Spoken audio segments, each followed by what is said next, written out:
ಎಲ್ರಿಗೂ ನಮಸ್ಕಾರ. ಮ್ಯಾಮ್ಸ್ ನೀತಿ ಚಾನಲ್ಗೆ ನಿಮ್ಮೆಲ್ಲರಿಗೂ ಸ್ವಾಗತ. ನಮ್ಮ ಇವತ್ತಿನ topic Viksit Bharat 2047, India's vision for developed nation. Viksit Bharat 2047, ಅಭಿವೃದ್ಧಿ ಹೊಂದಿದ ರಾಷ್ಟ್ರಕ್ಕಾಗಿ ಭಾರತದ ದೃಷ್ಟಿಕೋನ. ಇದು ನಮ್ಮದು ಮೇಜರ್ ಕಾನ್ಸೆಪ್ಟ್. ಸೊ ಇದರಲ್ಲಿ ಇವತ್ತು ನೋಡೋಣ ಯಾವ್ಯಾವ ಥರ ಎಸ್ಎ ಟಾಪಿಕ್ಕು PSI ಟೆಸ್ಟ್ ಸೀರೀಸಲ್ಲಿ ಅರೈಸ್ ಆಗ್ಬೋದು. Viksit Bharat 2047, from demographic dividend to economic superpower. ಅಂದರೆ ವಿಕಸಿತ ಭಾರತ 2047 ಜನಸಂಖ್ಯಾ ಲಾಭಾಂಶದಿಂದ ಆರ್ಥಿಕ ಸೂಪರ್ ಪವರ್ವರೆಗೆ ಚರ್ಚಿಸಿ ಅಂತ ಒಂದು. ಇಲ್ಲ ಅಂತಂದರೆ Viksit Bharat 2047 requires not only infrastructure but also inclusive institution, critically examine, ಈ ಥರನೂ ಕೇಳ್ಬೋದು. ವಿಕಸಿತ ಭಾರತ್ 2047 ಮೂಲಸೌಕರ್ಯ ಮಾತ್ರವಲ್ಲ, ಎಲ್ಲರನ್ನೂ ಒಳಗೊಂಡ ಆರ್ಥಿಕ ವ್ಯವಸ್ಥೆಯ ಅವಶ್ಯಕತೆ ವಿಮರ್ಶಾತ್ಮಕವಾಗಿ ಪರೀಕ್ಷಿಸಿ. ಮತ್ತೆ ಇಲ್ಲಾಂದರೆ Viksit Bharat 2047 is possible only if governance is reformed before economy is transformed examine. ಆರ್ಥಿಕತೆ ರೂಪಾಂತರಗೊಳ್ಳುವ ಮೊದಲು ಆಡಳಿತವನ್ನು ಸುಧಾರಿಸಿದರೆ ಮಾತ್ರ ವಿಕಸಿತ ಭಾರತ 2047 ಸಾಧ್ಯ, ಪರೀಕ್ಷಿಸಿ. ಈ ಥರ ಯಾವುದೇ ಕ್ವಶನ್ನು ವಿಕಸಿತ ಭಾರತದ ಮೇಲೆ ಕೇಳಿದರೆ ನೀವು ಪರ್ಟಿಕ್ಯುಲರ್ ಆಗಿ ಕೆಲವು ಮೇಜರ್ ಐಡಿಯಾಸ್ನ ಇಟ್ಕೊಂಡು ಈ ಎಸ್ಸೆಗೆ ರೆಡಿ ಆಗಬೇಕು. ಕ್ವಶನ್ ಏನೇ ಬರಲಿ, ಥೀಮ್ ಸೇಮ್ ಇದೆ. ಕ್ವಶನ್ ಮಾತ್ರ ಕೇಳೋ ರೀತಿ ಚೇಂಜ್ ಆಗ್ಬೋದು, ಬೇರೆ ಇನ್ನೇನು ಚೇಂಜ್ ಆಗೋದಿಲ್ಲ. ಸೊ ಹಾಗಾಗಿ ನೀವು ವಿತ್ ಫ್ಯಾಕ್ಟ್ಸ್, ವಾಟ್ ಈಸ್ ವಿಕಸಿತ ಭಾರತ ಅಂದರೆ ಏನು, ಅದರದ್ದು ಯಾವ್ಯಾವ ರೀತಿಯ ಅಭಿವೃದ್ಧಿ ಪಡಿಸೋಕ್ಕೆ ಯಾವ ಸೆಕ್ಷನ್ಗೆ ನಾವು ಮೇಜರ್ ಇಂಪಾರ್ಟೆನ್ಸ್ ಕೊಡಬೇಕು, ಮತ್ತು ಅದರಿಂದ ಯಾವ ಜನರಿಗೆ ಅನುಕೂಲಗಳಾಗುತ್ತೆ, ಅಂದರೆ ಯಾವ ಸೆಕ್ಷನ್ ಜನರಿಗೆ ಅನುಕೂಲಗಳಾಗುತ್ತೆ, ಇದ್ರ ಬಗ್ಗೆ ಎಲ್ಲ ನಿಮಗೆ ಬೇಸಿಕ್ ಗೊತ್ತಿರಬೇಕು. ಅದನ್ನ 1 by 1 ನೋಡ್ತಾ ಹೋಗೋಣ. ಓಕೆ, ಇವಾಗ ಇಂಟ್ರೊಡಕ್ಷನ್ ಏನು ಬರೀತೀರಾ? Introduction: the key to this vision of upliftment of marginalised group, especially woman, SC, ST. ಇದು ಮೇಜರ್, ಅಂದರೆ ವಿಶೇಷವಾಗಿ ಮಹಿಳೆಯರು, ಪರಿಶಿಷ್ಟ ಜಾತಿ, ಪರಿಶಿಷ್ಟ ಪಂಗಡದ ಜನರು. ಯಾಕಂತಂದರೆ ಪರಿಶಿಷ್ಟ ಜಾತಿ ಮತ್ತು ಪರಿಶಿಷ್ಟ ಜನತೆ ಮತ್ತು ಪರಿಶಿಷ್ಟ ಮಹಿಳೆಯರ ವಿಕಸಿತ ಆದರೆ ದೇಶ ಅಭಿವೃದ್ಧಿ ಹೊಂದಿದೆ ಅಂತ ಅರ್ಥ. ಈಗ ಅದ್ರ ಜೊತೆಗೆ ನೀವು ಈ ಇಂಟ್ರೊಡಕ್ಷನ್ ಬರೆಯುವಾಗ ಇಲ್ಲಿ ಜೆಂಡರ್ ಗ್ಯಾಪ್ ರಿಪೋರ್ಟ್ ಇದೊಂದನ್ನು ನೀವು ಸೇರಿಸ್ಬೋದು. Gender gap report by WEF, ಇಂಡಿಯಾದು ರ್ಯಾಂಕಿಂಗ್ ಎಷ್ಟಿದೆ, ಅರೌಂಡ್ 131. ಇದನ್ನ ಹಾಕಿ ಇಷ್ಟು ಇದೆ. ಮತ್ತು ಪರಿಶಿಷ್ಟ ಜಾತಿ ಮತ್ತು ಪಂಗಡ, ಈಗ PVTGಸೂ ಬೇಕಿದ್ರೆ ಹಾಕ್ಬೋದು. PVTG ಎಷ್ಟಿದ್ದಾರೆ ಇಂಡಿಯಾದಲ್ಲಿ? ಟೋಟಲ್ಲು 75 ಪಂಗಡಗಳಿದೆ. ಇನ್ನೂ ಕೂಡ ಇವರೆಲ್ಲ ಎಷ್ಟು ಅಭಿವೃದ್ಧಿಯಿಂದ ಹಿಂದೆ ಇದ್ದಾರೆ, ಲಿಟ್ರಸಿಯಿಂದ ಎಷ್ಟು ಹಿಂದೆ ಇದ್ದಾರೆ, ಇದನ್ನೆಲ್ಲ ಹಾಕಿ ಬರೆದಾಗ ಯಾಕೆ ವಿಕಸಿತ ಭಾರತ ಅನ್ನೋ ಕಾನ್ಸೆಪ್ಟ್ ಬಂತು ಅನ್ನೋದನ್ನ ನೀವು ತಗೊಂಡು ಹೋಗೋಕ್ಕೆ ಈಸಿ ಆಗುತ್ತೆ. ಅಂದರೆ ಇಂಟ್ರೊಡಕ್ಷನಲ್ಲಿ ನೀವು ಪ್ರಾಬ್ಲಮ್ಸ್ನ ಬರೆದ್ರೆ, ಅಥವಾ ಇನ್ನೂ ಒಂಥರನೂ ತಗೊಬಹುದು. ಇಲ್ಲಾಂದರೆ ನಾವು ಇದೆಲ್ಲವನ್ನು ಸರಿ ಮಾಡಿದರೆ, ನೀವು ಪಾಲಿಸೀಸ್ ಆಗಿರ್ಬೋದು, ರಿಫಾರ್ಮ್ಸು, ಇದನ್ನೆಲ್ಲದರಿಂದ ಈ ವಲ್ನರೇಬಲ್ ಸೆಕ್ಷನ್ಗಳನ್ನು ನಾವು ಅಪ್ಲಿಫ್ಟ್ ಮಾಡ್ಬೋದು ಅಂತಲೂ ತಗೊಬಹುದು. ಅಥವಾ ಅಲ್ಲಿರೋ ಸಮಸ್ಯೆಗಳನ್ನ ಬರೆದ್ರೆ, ಇಷ್ಟೆಲ್ಲ ಸಮಸ್ಯೆ ಇರೋದ್ರಿಂದ ಈ ವಿಕಸಿತ ಭಾರತದ ಮುಖ್ಯ ಗುರಿಯೇ ಈ ಎಲ್ಲ ಸಮಸ್ಯೆಗಳನ್ನು ಪರಿಹರಿಸುವುದು. ಅದು ಹೇಗೆಂದರೆ ಅಂತ ಹೇಳಿ ನೆಕ್ಸ್ಟ್ ಅದಕ್ಕಾಗಿ ಅಂದರೆ ನೀವು ನೆಕ್ಸ್ಟ್ ಈ ಇಂಟ್ರೊಡಕ್ಷನ್ನಲ್ಲಿ ಕಂಪ್ಲೀಟ್ ಓವರ್ವ್ಯೂ ಕೊಟ್ಟಿದ್ದೀರಾ, ಯಾಕೆ ವಿಕಸಿತ ಭಾರತ ಬಂತು ಅಂತ. ಆ ವಿಕಸಿತ ಭಾರತವನ್ನು ಈಗ ಜಸ್ಟು ನಾವಿಲ್ಲಿ ಇಂಟ್ರೊಡಕ್ಷನಲ್ಲಿ ವಿಕಸಿತ ಭಾರತ ಯಾಕೆ ಅಂತ ಬರೆದಿರ್ತೀವಿ. ನೆಕ್ಸ್ಟ್ ಬಾಡಿ ನೀವು ಏನು ತಗೊಬಹುದು ಅಂದರೆ, ಆಗ ಯಾವ ಪ್ರೋಗ್ರಾಮ್ಸ್ ಇದೆ, ಯಾವ ಪಾಲಿಸೀಸ್ ಇದೆ, ಯಾರಿಗೆ ಮಹಿಳೆಯರಿಗೆ ಯಾವುದಿದೆ, STಗೆ ಯಾವುದಿದೆ, SCಗೆ ಯಾವುದಿದೆ, ಇದನ್ನೆಲ್ಲವನ್ನು ಹಾಕ್ತಾ ಹೋಗೋಕ್ಕೆ ಈಸಿ ಆಗ್ತಾ ಹೋಗುತ್ತೆ. ನೆಕ್ಸ್ಟ್ ನೋಡೋಣ ಹೇಗೆ ಅಂತ. ಸೊ ಈಗ political framework, strengthening the democracy and governance. ರಾಜಕೀಯ ಚೌಕಟ್ಟಿನಲ್ಲಿ ಪ್ರಜಾಪ್ರಭುತ್ವ ಮತ್ತು ಆಡಳಿತವನ್ನು ಬಲಪಡಿಸುವುದು ಹೇಗೆ. ಈಗ ಫಸ್ಟು ಹೆಂಗೆ ಅಂತಂದರೆ, ಇನ್ಕ್ಲೂಸಿವ್ ಗವರ್ನೆನ್ಸ್ ಇರಬೇಕು. ಈಗ ಒಂದು ರಾಷ್ಟ್ರ ಅಭಿವೃದ್ಧಿ ಆಗಬೇಕಂದ್ರೆ governance should be good, inclusive governance. ಮತ್ತು ಟ್ರಾನ್ಸ್ಪರೆನ್ಸಿ ಇರಬೇಕು, ಯಾವುದೇ ರೀತಿಯಾದಂತಹ ಗುಪ್ತತೆ ಇರಬಾರ್ದು, ಟ್ರಾನ್ಸ್ಪರೆನ್ಸಿ ಇರಬೇಕು. ಮತ್ತು ಅಕೌಂಟೆಬಿಲಿಟಿ ಇರಬೇಕು, ಹೊಣೆಗಾರಿಕೆ. ರಾಜಕೀಯ ವ್ಯವಸ್ಥೆಯಲ್ಲಿ ಹೊಣೆಗಾರಿಕೆ ತುಂಬ ಇಂಪಾರ್ಟೆಂಟು. ಆ ಹೊಣೆಗಾರಿಕೆ ಇಲ್ಲ ಅಂದ್ರೆ ನಾವು ಯಾರನ್ನ ಇವಾಗ ಆಡಳಿತ ಪಕ್ಷದವರು ಏನಾದ್ರೂ ಸಮಸ್ಯೆಗಳಾದ್ರೆ ಅವರು ರೆಸ್ಪಾನ್ಸಿಬಿಲಿಟೀಸ್ ತಗೊಬೇಕು.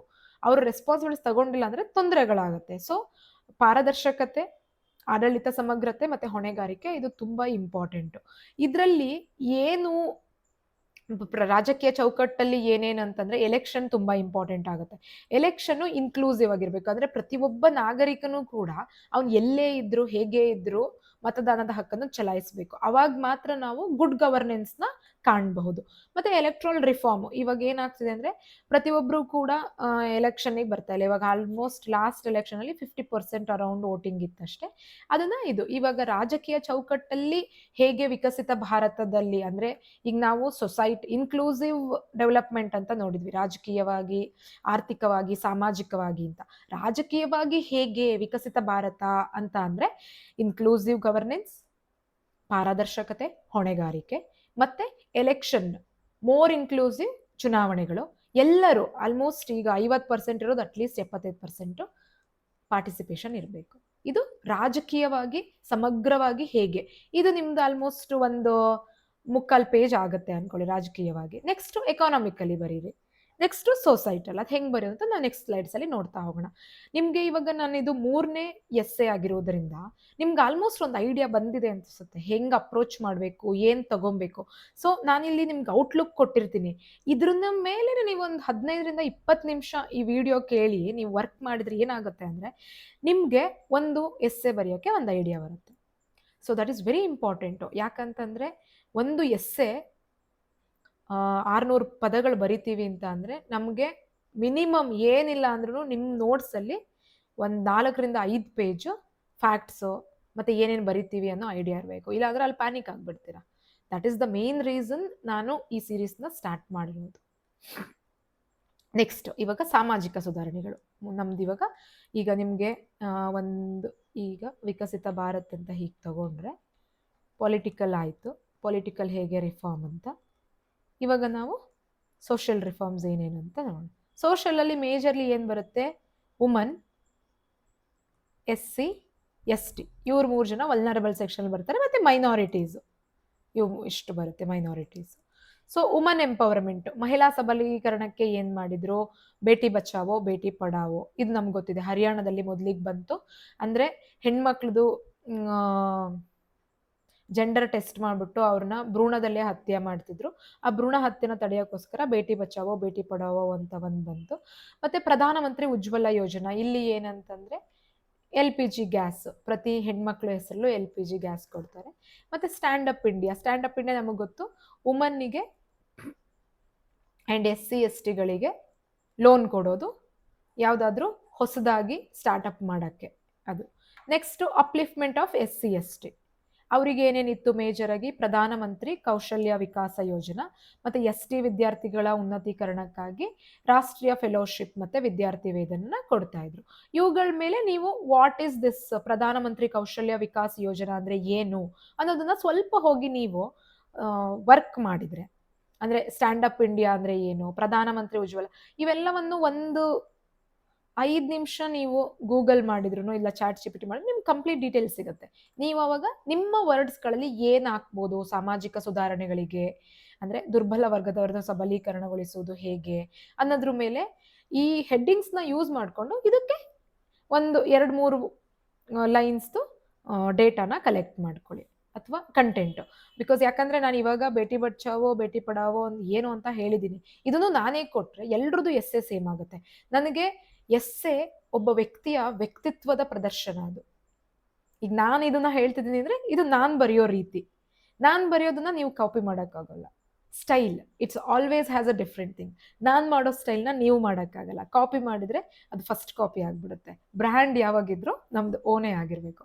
That's the reason I say that ಒಂದು ನನಗೆ ನೋಡಿ ಈ ತರ ಎಸ್ಸನ್ನ ಎಕ್ಸ್ಪ್ಲೇನ್ ಮಾಡೋಕ್ಕಿಂತನೂ ಟೈಪ್ ಮಾಡಿಬಿಟ್ಟು 600-700 ವರ್ಡಲ್ಲಿ ಕೊಡೋದು ತುಂಬ ಈಸಿ. ಬಟ್ ಏನಾಗುತ್ತೆ, ಯೂನಿಕ್ನೆಸ್ ಇರೋದಿಲ್ಲ. ಎಲ್ಲರೂ ಕಾಪಿ ಮಾಡಿ ಬಾಯಟ್ ಮಾಡಿ ಬರೀತೀರಾ. ಬಟ್ ಹಿಂಗೆ ಎಕ್ಸ್ಪ್ಲೇನ್ ಮಾಡಿದಾಗ ಏನಾಗುತ್ತೆ ಅಂದರೆ ನಿಮಗೂ ಒಂದು ಥಾಟ್ ಪ್ರೋಸೆಸ್, ನೀವು ಕೂಡ ನಿಮ್ಮ ಓನ್ ವರ್ಡ್ಸ್ನ ಥಿಂಕ್ ಮಾಡ್ಬೋದು. That is the major aim. ಈ ಒಂದು ಸೀರೀಸ್ದು ಏಮ್ ಅದೇ. ನಿಮ್ಗೆ ಯಾವ ಎಸ್ಸೆ ಕೊಟ್ರು ನಾನೀಗ ಬರಿತೀನಿ ಅನ್ನುವಷ್ಟು ಕಾನ್ಫಿಡೆನ್ಸ್ ಇರಬೇಕು. ಬರುತ್ತೆ ಹೋಗ್ತಾ ಹೋಗ್ತಾ, I can assure you that. Next, economic growth, ಸುಸ್ಥಿರ ಅಭಿವೃದ್ಧಿಯನ್ನು ಪೋಷಿಸುವುದು. ಸೊ ಇದು ಹೆಂಗೆ ಅಂದರೆ, ಬೂಸ್ಟಿಂಗ್ ಮ್ಯಾನುಫ್ಯಾಕ್ಚರಿಂಗ್, ಫೋಸ್ಟರಿಂಗ್ ಎಂಟರ್ಪ್ರಿನರ್ಶಿಪ್, ಉತ್ಪಾದನೆಯನ್ನು ಉತ್ತೇಜಿಸಿ ಉದ್ಯಮಶೀಲತೆಯನ್ನು ಬೆಳೆಸುವುದು. ಮೇಕ್ ಇನ್ ಇಂಡಿಯಾ ಮತ್ತು ಆತ್ಮನಿರ್ಭರ್ ಇವೆರಡು ತುಂಬ ಇಂಪಾರ್ಟೆಂಟು. ಯಾಕಂತಂದರೆ ಈ ನಮ್ಮ ಪ್ರಾಡಕ್ಟ್ಸ್ನ ನಮ್ಮ ಇಂಡಿಯಾದಲ್ಲೇ ಮಾಡೋಣ, ಮತ್ತೆ ನಾವು ಆತ್ಮನಿರ್ಭರ್ ಏನಂದರೆ ನಮ್ಮ ಸಸ್ಟೈನೇಬಲ್ ಥಿಂಗ್, ನಮ್ಮದಕ್ಕೆ ನಾವು ಯಾರ ಮೇಲೂ ಡಿಪೆಂಡ್ ಆಗಿರಬಾರ್ದು. ಮತ್ತು startup India, skill India, national clean energy fund, ಮತ್ತು solar alliance, international solar alliance. Skill India ನಮಗೆ ಗೊತ್ತೇ ಇದೆ, ಈಗ ಡಿಗ್ರಿ ಆದಂಥ ಸ್ಟೂಡೆಂಟ್ಸಿಗೆ ಸ್ಕಿಲ್ ಪ್ರೋಗ್ರಾಮ್ಸ್ನ ಕೊಡೋದು. ಮತ್ತು ಕ್ಲೀನ್ ಎನರ್ಜಿ ಫಂಡು, ಇದು ನಮಗೆ SDG ಗೋಲ್ನ ಫುಲ್ಫಿಲ್ ಮಾಡೋಕ್ಕೆ ಯೂಸ್ ಆಗುತ್ತೆ. ಮತ್ತು ಇಂಟರ್ನ್ಯಾಷನಲ್ ಸೋಲಾರ್ ಅಲಯನ್ಸು, ಇದು ನಮ್ಮದೇ ಒಂದು ಇನ್ವೆನ್ಷನ್ನು. ಪ್ಯಾರಿಸಲ್ಲಿ ಪ್ಯಾರಿಸ್ UNFCCC ಪ್ಯಾರಿಸಲ್ಲಿ ಸ್ಟಾರ್ಟ್ ಆಗಿರುವಂತಹದ್ದು. ಸಸ್ಟೈನೇಬಲ್ ಎನರ್ಜಿ ಹೇಗೆ ಮಾಡೋದು ಅನ್ನೋದಕ್ಕೆ ಇದು ಕೂಡ ಇಂಪಾರ್ಟೆಂಟು.